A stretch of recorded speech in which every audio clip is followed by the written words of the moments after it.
Hi friends, நம்ம PV அறுசுவை cooking சேனலில் இன்றைக்கி மூளைக்கு சுறுசுறுப்பு கொடுக்கக்கூடிய வெண்டைக்காய் பொரியல் எப்படி செய்கிறதுன்னு பார்க்கலாம் வாங்க. இப்போ அடுப்பு பற்ற வச்சுக்கலாங்க. இந்த மாதிரி ஒரு பாத்திரம் வச்சுக்கலாம்.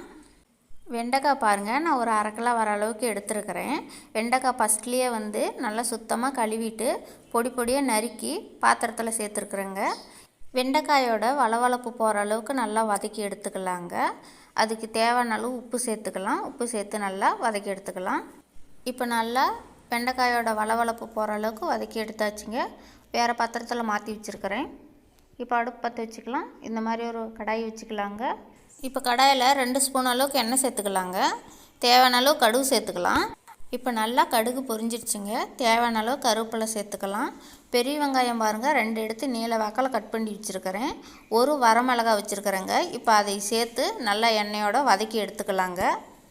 வெங்காயம்லாம் நல்லா வணங்கிடுச்சுங்க. தக்காளி பழம் ஒரு பழம் எடுத்து நல்லா கட் பண்ணி வச்சுருக்கிறேங்க. இப்போ தக்காளி பழத்தையும் வெங்காயத்தை கூட சேர்த்து நல்லா வதக்கி எடுத்துக்கலாங்க.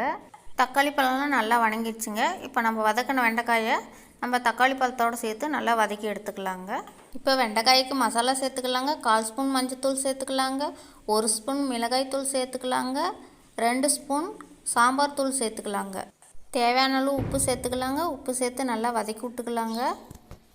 வாரத்தில் இந்த மாதிரி 2 நாளைக்கு வெண்டைக்காய் பொரியல் செஞ்சு சாப்பிடுங்க. உடம்புக்கு ரொம்பவும் நல்லது. இப்போ வெண்டைக்காய்க்கு தேவையான அளவு புளிக்கரைசல் பார்க்கலாங்க. ஒரு எலுமிச்சம்பழம் அளவுக்கு புளி எடுத்து தண்ணி ஊற்றி நல்லா கரைச்சி வச்சுருக்குறேங்க. இப்போ வெண்டைக்காய் கூட சேர்த்துக்கலாம். வெண்டைக்காய் கூட புளிக்கரைசல் சேர்த்து நல்லா வதக்கி விட்டுக்கலாங்க. நல்லா வேகட்டும். ஒரு 10 நிமிஷம் மூடி போட்டு நல்லா வேக வச்சு எடுத்துக்கலாங்க. 10 நிமிஷம் ஆயிடுச்சுங்க. நம்ம வெண்டைக்காய் எப்படி வெந்துக்குதுன்னு பார்க்கலாம். பாருங்கள், நல்லா வெண்டைக்காயெலாம் நல்லா தண்ணியெலாம் சுண்டி நல்லா வெந்திருக்குது. வெண்டைக்காய் பாருங்கள் நல்லா வணங்கிடுச்சு. நான் தேங்காய் தேவையான அளவு எடுத்து துருவி வச்சுருக்குறேங்க. இப்போ வெண்டைக்காய் கூட சேர்த்து நல்லா வதக்கி எடுத்துக்கலாம்.